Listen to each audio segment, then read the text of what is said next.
de acogida, me acuerdo que ponía algo así como, bueno, tú tienes la capacidad de hacer más alegres a otras personas, a sentirse más felices y tienes que aprovecharlo.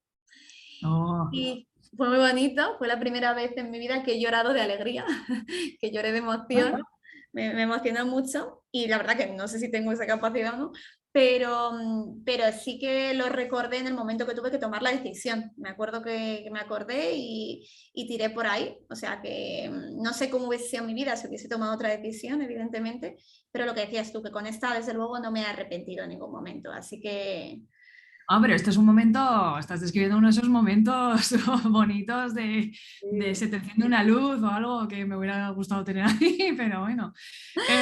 Es curioso, ¿verdad? Porque hay gente que efectivamente tiene vocación. Bueno, en la carrera te topabas con gente que siempre he querido ser psicólogo, ¿sabes? Que era impresionante. Y luego tenías a gente que es porque alguien había habido una figura parecida en su vida, tanto porque habían ido a un psicólogo.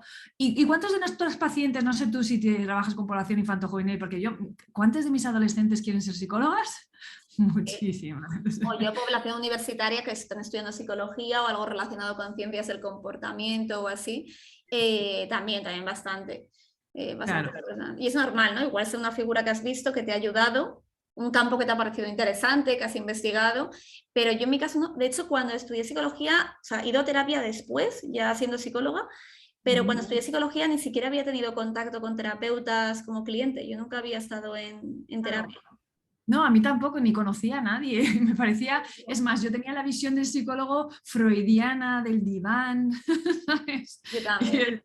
el psicólogo ahí apuntando detrás de la cabeza del que está tumbado. Esa era mi visión porque, claro, yo efectivamente me crié viendo películas muy antiguas, blanco y negro, y pues esa era la visión del psicólogo en las películas. O sea, pero bueno, por lo menos fuimos descubriendo que no y que no nos hemos arrepentido. Bueno, hay días, ¿eh? Hay días. Y eso es otro tema que sacaremos, ¿no?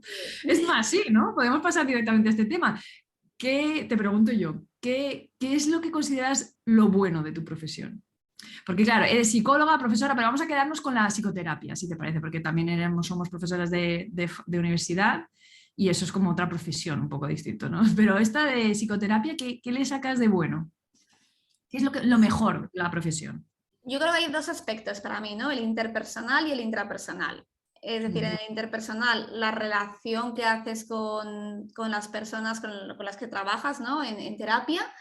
Y esa relación que obviamente tiene una gratificación cuando sale todo bien, cuando te dan las gracias, ¿no? Cuando ves que están mejor, que hay días que igual tienes muchas sesiones, pero cuando sales y te dicen qué bien me has sentado la sesión, ¿no? O esto necesitaba, o ves el progreso cuando miras atrás y revisas la ficha, hombre, eso es súper, súper satisfactorio. Pero es verdad que también no solamente que estén mejor, sino lo que es el proceso de acompañar, de reflexión, todo lo que aprendes a veces de ellos. Y es que hay material de una sesión que me ha recomendado algún cliente que luego lo utilizo para la otra, ¿no? Así que yéndolo un poco todo al otro lado, a la parte también más intrapersonal, diría todo el aprendizaje, todo lo que me sirve para mí a veces. Digo, Claro. "Ostras, esto yo también lo hago, ¿no? Tengo que tener cuidado por aquí, pero también toda la parte de investigación y yo creo que es un campo muy interesante que ha crecido mucho, que cada vez hay más investigación, más modelos terapéuticos nuevos, que no tienes por qué encerrarte en un modelo, lo que decías, ¿no? Ser freudiano o cognitivo-conductual o algo así, sino que puedes aprender de diferentes modelos, de diferentes estrategias. Y para mí eso es lo más bonito de la profesión, el aprendizaje y tener la mente abierta y corregirte a ti mismo, ¿no? Repensar, decir, ostras, pues mira, por aquí yo tenía esta tal, pero igual estoy un poco sesgada o no conocía esto, tiendo a asumirlo por esto otro. Eso también es de lo más bonito. Sí, mira, no lo había pensado, es verdad. Es como, aparte de que hay una renovación constante, ¿no? Gracias a esto, a este proceso de aprendizaje. Entonces siempre te están poniendo también un espejo delante, ¿no? Y estás tú también viendo reflejado en qué funciona, qué no, qué puedes usar tú. Sí, no lo había pensado. Yo también me quedaba con eso, con cuando tienes buen feedback, ¿no? Cuando ves que hay progreso. Aunque yo creo que con niños a veces es un poco más difícil porque a los padres les encanta usar el momento de terapia pues para quejarse. Entonces, a veces tú estás viendo el progreso, pero los padres pues reflejan todavía lo que queda, ¿no? Y un niño siempre va a ser un niño, ¿no? Entonces, claro. Pero efectivamente el feedback positivo, tanto porque lo percibes tú, lo ves, o cuando, o sea, es cuando un niño te dice que le encanta o que muchas gracias o, o unos padres te dicen que les has ayudado mucho, tal. La verdad es que eso llena, ¿no? Dices, vale, o sea, el esfuerzo que estoy poniendo, las horas que les estoy poniendo, el estudio que hay por detrás de las sesiones de psicoterapia, están sirviendo para algo, ¿no? Pero también, bueno, no, me has hecho pensar, es verdad, todo esto que es muy, o sea, es muy rico en conocimiento, entonces puedes estar constantemente aprendiendo los nuevos estudios.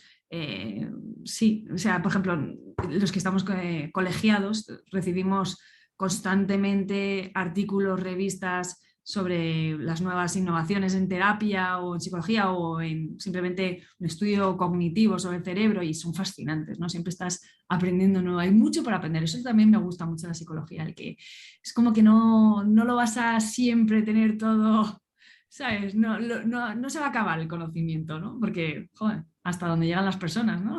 Eso es rico. Y es una ciencia muy nueva al final, pero fíjate, también estaba pensando lo que decías de con los niños, que a veces cuesta el tema del progreso porque tú lo ves, pero los papás no lo están viendo. Yo también creo que a veces pasa con adultos, ¿eh? Y a mí me ha pasado en terapia de gente que progresa un montón, de hecho, igual el problema ya no llega a ser disfuncional, ¿no? Pueden seguir con su vida y te dicen, no, pero todavía me pasa esto. Y una cosa que intento hacer mucho también en terapia es decir, oye, cuidado aquí que muchas veces cuando tenemos a alguien en terapia y estamos en el proceso terapéutico, tendemos a patologizarlo todo. En plan es que, bueno, yo siempre digo a los clientes, esto igual ya es normal, es que eres un ser humano, ¿no? No es que tengas que tratarlo en terapia, que si quieres hablamos genial, pero que muchas veces tendemos ya a analizarnos demasiado. Y yo creo que es uno de los contras a veces del proceso terapéutico, que como que el cliente a veces piensa que nunca llega a estar suficientemente bien, ¿no? Y hay que Claro. poner ahí el límite y decir, esto es normal, es parte de ser un ser humano, pero si lo estás manejando, si no es funcional, si tal, Claro. ya estás bastante mejor, ¿no? Y también Claro. hacer esa parte. Claro, esa muletilla que nos decían siempre en la carrera de malestar clínicamente significativo, ¿no? Entonces dices, es que hay malestar que es normal.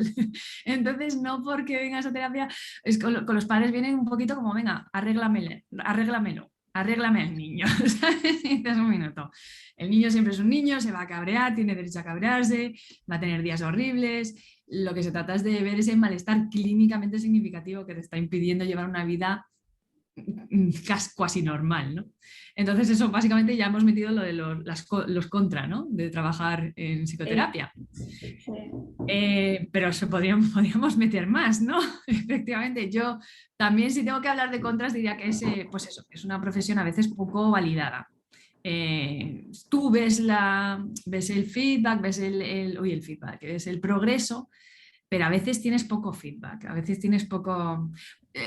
por ejemplo, yo me tomé un descanso en mi carrera un tiempo y hice 2 años de profesora en un high school en Estados Unidos, en un colegio en Estados Unidos. La diferencia de cómo validan la profesión me pareció impresionante. O sea, los niños constantemente te hacen regalos como profesora en Navidad, no sé, te escriben tarjetas, los padres, oh, muchísimas gracias, no hay ese estigma, ¿sabes? Vi una gran diferencia. Y entonces cuando llegas a pues, la psicoterapia a veces parece un poco... o sea, un poco un trabajo donde recibe pocas gracias a veces, ¿no? A veces. Y luego que es difícil, que hay una carga emocional a veces, ¿no? Que tienes que tú trabajar, ¿no? Porque a veces estamos oyendo casos, sobre todo en trauma, que las dos hemos trabajado con mucho trauma, y a veces hay una gran carga emocional donde tú tienes que conocerte muy bien, saber dónde poner ciertos límites, dónde tomarte descansos, porque no puedes, a veces es mucho lo que oímos y no es muy bonito. Y, ¿sabes? Entonces llegas a casa intentando desconectar de lo que has oído en algunas sesiones, que bueno, que ningún problema en oírlo, pero que luego, pues hombre, es difícil, sobre todo con trauma, ¿no? ¿Se te ocurre alguna otra contra de esta profesión? Pues mira, yo la verdad que estoy bastante de acuerdo con lo que comentas y de hecho, sí, el tema de la carga emocional, del número de horas o de casos, me acuerdo que tú decías hace poco, ¿no? Como en algunos sitios con los que habías colaborado anteriormente en Estados Unidos, ¿no? Ponían como un límite de 3 casos de abuso sexual, ¿no? y Ujú. estábamos comentando cómo, ojo, es que a veces también te sugestionas, cuando estás todo el tiempo oyendo lo mismo, y a mí sí que me ha pasado. Yo sí creo que los contras, bueno, uno de los contras es que tiene una naturaleza un poco subjetiva, que es verdad que a veces el malestar ya no es clínicamente significativo, pero también no sabes hasta qué punto tú estás un poco haciendo sesgo de confirmación, ¿no? Que quieres ver al paciente mejor, o que el paciente ya por el hecho de estar en terapia se siente mejor o comprometido a decirte a ti que está mejor. Entonces, siempre hay una naturaleza subjetiva que yo creo que hay que aceptar, hay que aceptar la incertidumbre y manejarla. La carga emocional, como comentabas también, y luego yo también creo que es algo que, bueno, yo creo que yo estoy haciendo y creo que también, porque si nos conocimos trabajando en un sitio, pero yo, por ejemplo, ahora que estoy por mi cuenta, ¿no? Un proyecto más personal, yo sí que tengo muchos límites de tiempo. Yo no veo más de 4 pacientes, por ejemplo, en una tarde, ¿no? Intento tener un hueco entre uno y otro, y eso me parece que es algo que he aprendido con los años y que a veces al principio no tienes en cuenta de, venga, 10 casos por día, y al Sí. final eso también te genera malestar porque crees que no le estás dando calidad a la persona, pero es que tú también sales exhausto y sales Completamente. agotado. Completamente. Y eso es, hay gente que no lo entiende en nuestro ambiente, ¿no? En nuestro círculo personal. Hay gente que me dice, pero si solo trabajas por las tardes, que no es cierto, porque luego también damos clases por las mañanas, o estamos preparando los casos toda la mañana, o teniendo las conversaciones con los colegios, las madres, los padres. Pero bueno, aunque solo fuera un psicólogo que trabaja, yo qué sé, por las tardes, sus sesiones, es un trabajo, como te digo, yo puedo comparar, he sido profesora y es un trabajo donde es muchísima carga, pero no solo emocional, sino también, o sea, es que carga psicológica, o sea, que tienes como el cerebro muy cansado después de un día y efectivamente no se trata de a ver cuántas sesiones puedo meter, se trata de estoy dándole al último paciente del día lo mismo que le doy al primero, o sea, estoy ahí 100% para él o ella.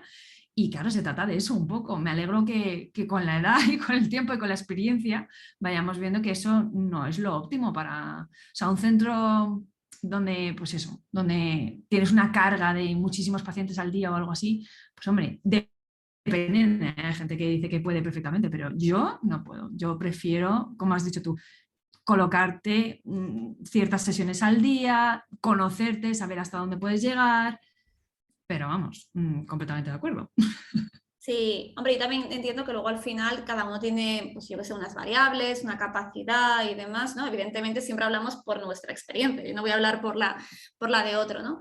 Pero sí que la mía es eso, uno de los contras ha sido hasta ahora, y creo que sigo en proceso, aprender a cuidarme yo, también dentro del papel de psicoterapeuta, ¿no? De asumir eso, pues que no todas las variables están bajo tu control, de que siempre hay cierta incertidumbre o hay un carácter subjetivo de la terapia. Y luego también aprender a cuidarme, decir, bueno, yo sé que tengo un límite de horas, tengo que seguir disfrutando del trabajo, de poder, por ejemplo, preparar los casos, lo que decías, que importante es tener tiempo real, ¿no? No tiempo de, venga, a ver qué le cuento a este ahora, porque para eso la gente se toma un café con un amigo que es mucho más barato. Pero es súper importante. Eso diría, o sea, que tiene pues todo, como lo que decíamos. Obviamente, yo sí creo que es una profesión privilegiada, es decir, que no estamos picando en una mina, ni estamos pasando Sí, malestar. Es verdad que cuando llegas a estar establecido, puedes vivir bien de tu profesión, pero que es verdad que tienes que estar atento a no sobrecargarte y a seguir ofreciendo una calidad, porque al final trabajas con algo pues, muy serio, ¿no? Que en muchos casos son temas fáciles, pero hay otros, pues como problemas de conducta alimentaria o así, que son más difíciles y que realmente si no tienes el tiempo para prepararlos y luego tú para desconectar cuando llegas al siguiente caso, va a perjudicar tu propio bienestar también. claro, efectivamente. Sí, pues fíjate, con esto hemos hablado un poco de qué va a ir este podcast, ¿no? A qué nos dedicamos también, por qué lo elegimos, lo mejor y lo peor. Y si te parece, vamos a terminar compartiendo de qué vamos a hablar. Hoy ha sido la presentación, pero te lo pregunto yo a ti, ¿no? ¿De qué vamos a hablar los próximos días? Vamos a hablar de muchísimas cosas. Creo que el próximo, si no me equivoco, vamos a comentar un documental que se llama El peso del oro, ¿no? Y entonces, pues eso, se trata de que, pues en este caso, por cierto, que a veces nos van a acompañar otros profesionales de la salud mental, vaya, iremos invitando a gente, conocidas nuestras, compañeras de trabajo, así que tendremos a más personas, normalmente estaremos o Leticia o yo, pero también más personas. Entonces, pues sí, comentar el documental de El peso del oro desde un punto de vista de cómo lo interpreta un psicoterapeuta, cosas relevantes desde el punto de vista psicológico, ¿no? Pero no solo ahí, también vamos